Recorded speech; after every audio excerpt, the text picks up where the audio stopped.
নমস্কার বন্ধুরা, ডলি রন্ধনশালা সবাইকে স্বাগত। আর আজকে তোমাদের সাথে আমি শেয়ার করব ডিমের অমলেট কারি। আর এইভাবে অমলেট কারি বানিয়ে পরিবেশন করলে প্রশংসা করতে তোমার বাধ্য হবেই সবাই। আমি ডিমের অমলেট কারি বানানোর জন্য নিয়েছি 5টা ডিম। এবার আমি একটা বাটির মধ্যে একটা একটা করে এইভাবে ডিম ফাটিয়ে ঢেলে নেব।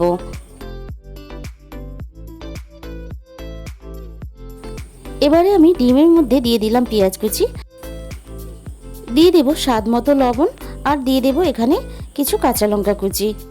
আমি এখানে কয়েকটা কাঁচা লঙ্কা দিয়ে বানাবো আর কয়েকটা কাঁচা লঙ্কা ছাড়া বানাবো। এবারে খুব ভালোভাবে আমি ডিমটা ফেটিয়ে নিলাম। এইভাবে কড়াইয়ের মধ্যে এদিকে দিয়ে দিলাম 1 চামচ পরিমাণ সর্ষের তেল। সর্ষের তেলের মধ্যে আমি ডিমটা ঢেলে দেওয়ার সাথে সাথে এবার একটা ঢাকনা দিয়ে ঢেকে দেব। 2 থেকে 3 সেকেন্ড পরে আমি ঢাকা খুলে চেক করে নিচ্ছি। দেখো কতটা সুন্দরভাবে ভাজা হয়ে গেছে। এবারে আমি ডিমটাকে তুলে নেব। এইভাবেই আমি সবকটা ডিম ঢাকা চাপা দিয়ে ভেজে নেব। বন্ধুরা দেখো, এইভাবে ঢাকা চাপা দিয়ে ডিম ভাজলে ডিমটা কতটা সুন্দরভাবে ফুলে ওঠে আর কতটা বড় হয়ে যায়। এইভাবে আমি সবকটা ডিম ভেজে নামিয়ে নিলাম। এরপরে কড়াইয়ের মধ্যে দিয়ে দিলাম আরও একটু সর্ষের তেল। এবার এই সর্ষের তেলের মধ্যেই দিয়ে দিলাম পেঁয়াজ কুচি। এবার পেঁয়াজ কুচিগুলোকে হালকাভাবে আমি 2 থেকে 3 সেকেন্ড এইভাবে নাড়াচাড়া করে ভেজে নেওয়ার পরে দিয়ে দেব আদা রসুন বাটা। আদা রসুন পেঁয়াজের সাথে খুব ভালোভাবে আমি এখানে নাড়াচাড়া করে ভেজে নেব। এখানে আমি লালচে করে ভেজে নেওয়ার পরে দিয়ে দিলাম ক্যাপসিকাম কুচি। ক্যাপসিকাম কুচির সাথেই আমি দিয়ে দিলাম এখানে টমেটো কুচি। এবারে আমি এখানে দিয়ে দিলাম স্বাদ মতো লবণ। লবণ দেওয়ার পরে আমি সব কিছু একসাথে নাড়াচাড়া করে ভেজে নরম করে নেব। এখানে ক্যাপসিকাম, টমেটো কুচি, পেঁয়াজ কুচি সব কিছু নরম হয়ে এসেছে। এবারে এখানে আমি এক একে মশলা দেব। দিয়ে দিলাম পরিমাণ মতো হলুদ গুঁড়ো, আর দিয়ে দিলাম 1/2 চামচের বেশি ঝাল লঙ্কার গুঁড়ো, আর আমি দিয়ে দিলাম কালারের জন্য কাশ্মীরি লঙ্কার গুঁড়ো। এবারে আমি এখানে দিয়ে দেব 1 চামচ পরিমাণ ধনে গুঁড়ো, 1 চামচ পরিমাণ জিরের গুঁড়ো। সব কিছু একসাথে খুব ভালোভাবে আমি আবারও কষিয়ে নেব। এখানে আমি সামান্য পরিমাণ জল দিয়ে দেব যাতে মশলাটা না পুড়ে যায়।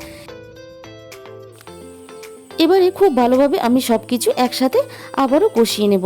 এখানে আমার মশলা থেকে তেল ছাড়তে শুরু করে দিয়েছে। এবারে আমি এখানে দিয়ে দেব অল্প একটু কাসুরি মেথি। বন্ধুরা তোমরা একবার হলেও এইভাবে কাসুরি মেথি দিয়ে ডিম অমলেট কারি খেয়ে দেখবে, অসম্ভব সুন্দর খেতে লাগে। এখানে দেখো সব কিছু আমার খুব ভালোভাবে একসাথে কষানো হয়ে গেছে। এবারে আমি প্রয়োজন মতো জল দেব। এখানে কিন্তু আমি খুব বেশি পরিমাণ জল দেব না, হালকা গ্রেভি করার মতো আমি এখানে জল ব্যবহার করলাম। এবার সব কিছু একসাথে খুব ভালোভাবে মিশিয়ে দেব। ঝোলটা খুব ভালোভাবে ফুটে ওঠার সাথে সাথে আমি দিয়ে দেব ভাজা অমলেটগুলো। এইভাবে অমলেট কারি বানালে গরম ভাতের সাথে আর কিন্তু কিছুই লাগবে না। এটা কিন্তু রুটি দিয়েও খাওয়া যায়।